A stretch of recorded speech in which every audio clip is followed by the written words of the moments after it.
Hello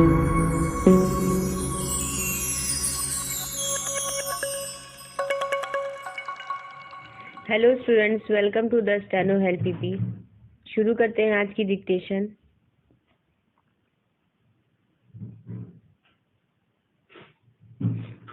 महोदय, मेरे लिए जिसने विज्ञान को बाहर से ही महसूस किया है, यह असमंजस की बात है कि इसके बारे में उन लोगों से कुछ निवेदन करूं जो इसकी विभिन्न शाखाओं में पारंगत विज्ञानी हैं। लेकिन मैंने आपका निमंत्रण इसलिए स्वीकार किया कि इससे मुझे विज्ञान जगत के साथ संपर्क करने का मौका मिलता है। आपने इस अधिवेशन के लिए एक महिला वैज्ञानिक को अध्यक्ष चुना है, इसकी मुझे खुशी है। मुझे आशा है कि आप मेरी इस प्रसन्नता के लिए मुझ पर नारी जाति का पक्षपात करने की बात नहीं सोचेंगे। यह अंतर्राष्ट्रीय महिला वर्ष की अच्छी शुरुआत है। सबसे महत्वपूर्ण विज्ञान है जीव विज्ञान। ज्ञान के अन्वेषण का क्रम अनंत है।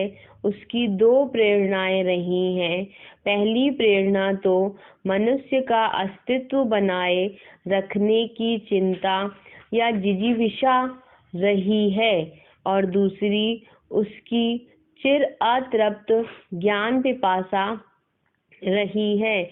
इन दोनों में कोई टकराव नहीं है। वे कभी कभी समांतर चलते रहे हैं, परंतु अनेक बार वे एक दूसरे में मिल गए हैं और एक दूसरे की परितृप्ति करते रहे हैं। एक से व्यावहारिक विज्ञान का उदय हुआ और दूसरे से मूल विज्ञान का।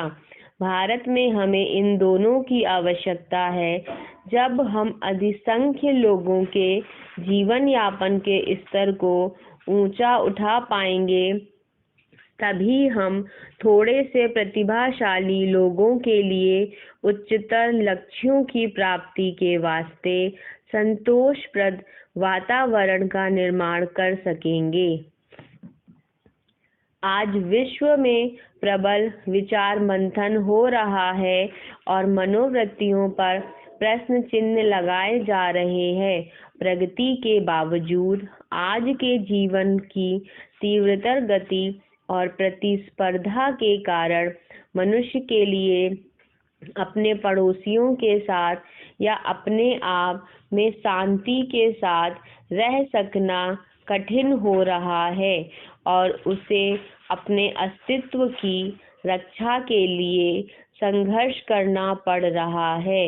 हालांकि यह एक भिन्न ढंग का और भिन्न स्तर का संघर्ष है। आज खतरा असभ्य एवं सबल आक्रांताओं की ओर से नहीं है, बल्कि उन पारिपार्श्विक प्रभावों से है जो मनुष्य ने अपने ही सुख साधनों को विकसित करने के क्रम में उत्पन्न किए हैं। ये प्रभाव हैं अलगाव का एहसास, तनाव पैदा करने वाली परिस्थितियां, प्रदूषण तथा प्राकृतिक साधनों का विचारहीन दोहन। यह एहसास धीरे धीरे किंतु निश्चयात्मक रूप में प्रगतिशील लोगों के विचारों का अंग बनता जा रहा है और विश्वव्यापी चर्चा का विषय बन गया है।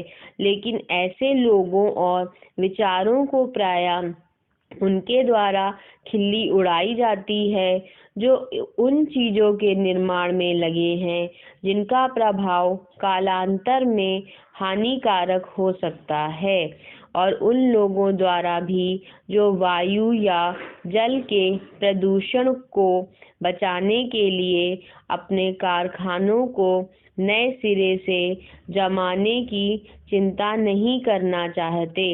यह हमारा दुर्भाग्य है कि हमने औद्योगिकीकरण का सिलसिला एक ऐसे समय में शुरू किया है जबकि वह पहले की तुलना अधिक खर्चीला और जटिल है। महोदय, कुछ दिन पूर्व मैं अपने शांतिपूर्ण परमाणु विस्फोट वाले स्थल की यात्रा पर गई थी। मैं एक बार फिर कहना चाहूंगी कि हमारे परमाणु वैज्ञानिकों ने जो सफलता पाई है उसके लिए राष्ट्र अपना आदर व्यक्त करता है। वह समर्पित भावना, दक्षता और साथ मिलकर काम करने का उज्जवल उदाहरण था, और यह काम बिना शोर शराबे के बड़ी खूबी के साथ पूरा किया गया। परमाणु ऊर्जा आयोग इसके निष्कर्षों की छानबीन कर रहा है और उसकी आरंभिक रिपोर्ट शीघ्र मिलने की आशा है। मुझे विश्वास है कि वैज्ञानिक समुदाय को देश की अपेक्षा और भी ज़्यादा प्रसन्नता हुई है। जो अनेक बधाई संदेश मिले हैं उनमें इस तथ्य को विशेष रूप से रेखांकित किया गया है कि इस प्रयोग ने सिद्ध कर दिखाया है कि हमारे वैज्ञानिकों को अगर एक निश्चित काम सौंपा जाए और उन्हें लगातार सरकार की सहायता मिलती रहे, खास तौर पर प्रबंध के बारे में लचीलापन बना रहे और फिर उन्हें तकनीकी समस्याओं को विश्वास के वातावरण में सुलझाने दिया जाए, तो वे क्या कुछ सफलता प्राप्त नहीं कर सकते हैं।